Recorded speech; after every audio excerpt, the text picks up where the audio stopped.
welcome back to Cruising as Crew. My name is Lucy and today we are going to talk about staying fit and healthy when you work on board a cruise ship. Now, I'm not going to stand here and give you like a fitness regime, a diet to follow or anything, but I am going to talk about why it might be difficult to stay fit and healthy on a cruise ship and some things that you can do if you are struggling to do that. So without further ado, let's get into the video. Some cruise ships are easier than others to stay fit and healthy on. So for example, when I was on Virgin Voyages, they made it really easy because when you went to the mess, they always had a really good salad bar with lettuce, tomato, cucumber, but also beans and nuts and seeds, peppers and raw mushrooms, raw broccoli, like an array of salad dressings. Like they had everything that you needed to be able to make a really nice, healthy, but enjoyable salad.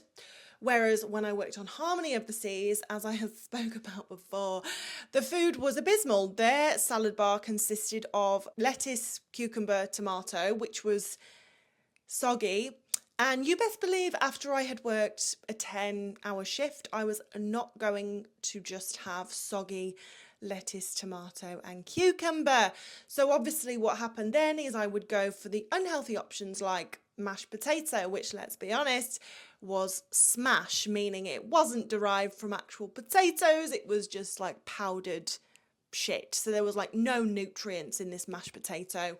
Or I would go for the curries, which while they were absolutely delicious, they were all right. They were not absolutely delicious. They were better than the smash, however. So I would go for the curries, but of course they would be made with oil. So it was really difficult to make healthy decisions on Harmony compared to Virgin Voyages. And also on Virgin, they would always have fresh fruit available. They would have apples, pineapple, oranges, sometimes even melon or watermelon. Whereas on Harmony, the only options for dessert was cake. Now, the reason I'm saying Virgin Voyages and then I'm just localizing on one ship for Royal Caribbean is because across the Virgin Voyages fleet, the food is really good. Whereas I have heard that the Royal Caribbean ships, like the quality of their crew food varies from ship to ship, and Harmony is one of the worst. So I just got unlucky with being on that ship and their food quality, because like I've heard the Anthem of the Seas is fantastic when it comes to the mess. So I don't want to just say Royal Caribbean in general, because I don't think their crew food is awful. I think it just depends on what ship you get, which is exactly my point. It depends on what ship you get as to how easy it is to make good decisions. So the advice I'm giving really depends on what ship you go on. Like if you end up on a ship like Virgin, well, the answer is pretty simple. You just need to make good choices. Have the fruit instead of the cake. Have the salad instead of the curry. And if you make more good choices than you make bad choices, then you will be absolutely fine. However, it does get a little bit more challenging if you end up on a ship that has a crappy crew mess. And the reason that some cruise lines or some cruise ships have awful crew messes as opposed to some having fantastic crew messes is because of the company structure. So a structure that is still in place with some cruise lines is that cruise lines obviously set a budget for the food, but unfortunately what they have done in some cases is they have incentivized the person that is in charge of getting the crew food by saying, if you are able to come under budget for the crew food, we will give you a bonus. So this one person is incentivized to spend as little money as possible on the crew food so they can get a bonus, which then means that the crew on the ship that they're in charge of suffer because they're getting whatever food is provided in this measly budget. So that is why some crew messes are atrocious. And if you end up on a ship with a less than satisfactory crew mess, I get how upsetting it is. Like it's actually, it can be a bit heartbreaking. And I know to someone sat at home that sounds really dramatic, and maybe it is dramatic, but food is life. And if you have just finished working a really long shift, the last thing you want to do is go to the crew mess and have smash and dried chicken or whatever. And I don't know about you, but I'm a foodie. Like I live for food.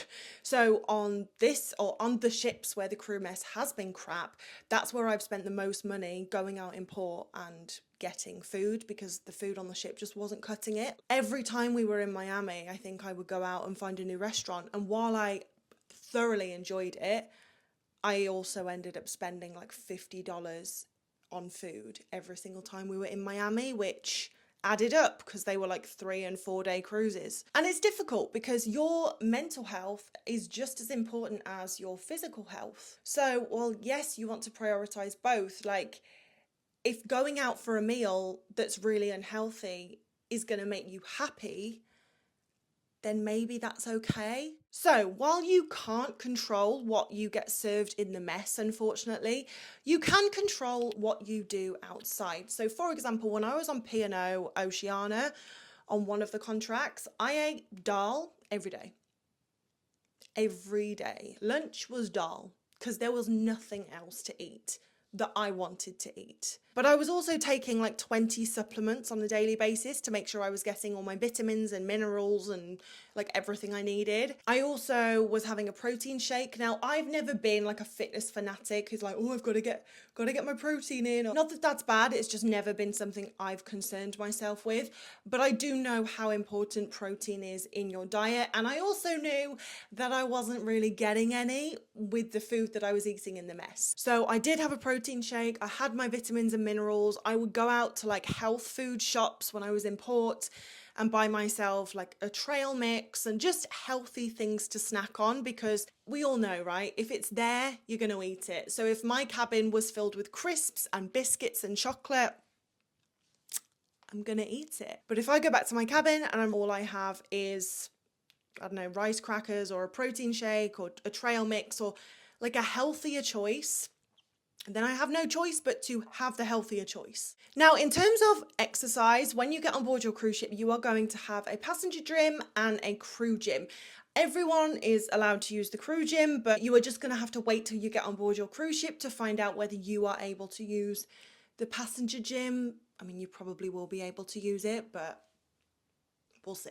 Now, one of the best managers that I ever had was when I worked in the spa, and she really understood how important exercise was, not only for physical health but also for mental health, especially when you're working in the spa, because as a massage therapist it's a very physical job, so you need to be strong. Now on that ship we would typically work from 7:30 in the morning to 9:30 at night.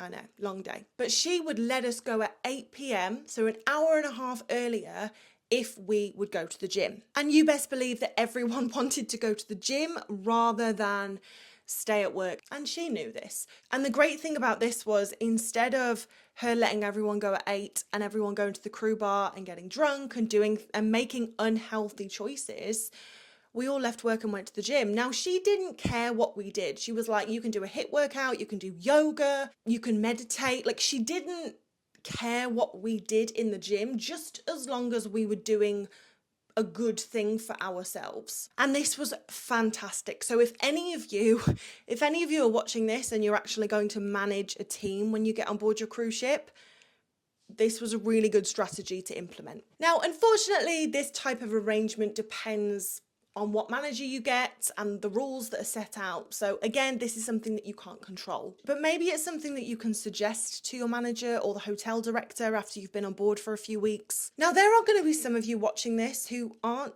gym people, and maybe you get on board and you just don't have time. Or what I should say actually is, don't make the time, because we all have time for the things that we want to do. But if you're working loads and you get some time off and you can choose between going to the gym or going out in port, getting some fresh air, seeing a new place, you're probably going to choose the latter. So if you get on board and you find that incorporating the gym into your routine just isn't an option, take the stairs.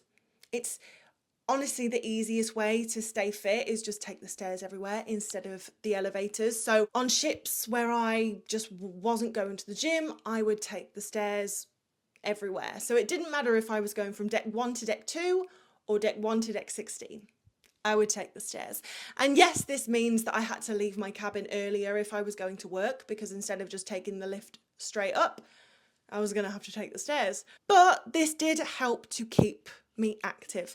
Now, something I will say also is there's not that many jobs on board a cruise ship where you're going to be sat at a desk all hours of the day. So what I found is I actually lost weight when I went on board a cruise ship because I was just walking everywhere, especially if I was incorporating the stairs. Like, I was a lot more active than I ever have been at home because, yeah, I'm sat at a desk at home, or I'm sat on the couch at home, or I'm in, whereas on a cruise ship, if I'm working, I'm up and about, but also if I'm off, I'm going and exploring a new port. So again, I'm walking. But that brings us to the end of the video, guys. So I hope you have taken something from this. If you have, please let me know in the comments, or if you have any other advice that you could give to people who are potentially going on a cruise ship soon and want to make sure that they can stay fit, then leave that down in the comments. Also, any video suggestions, anything you want to see from me, let me know. But thank you so much for watching. I really appreciate it. I hope you have a fantastic week ahead.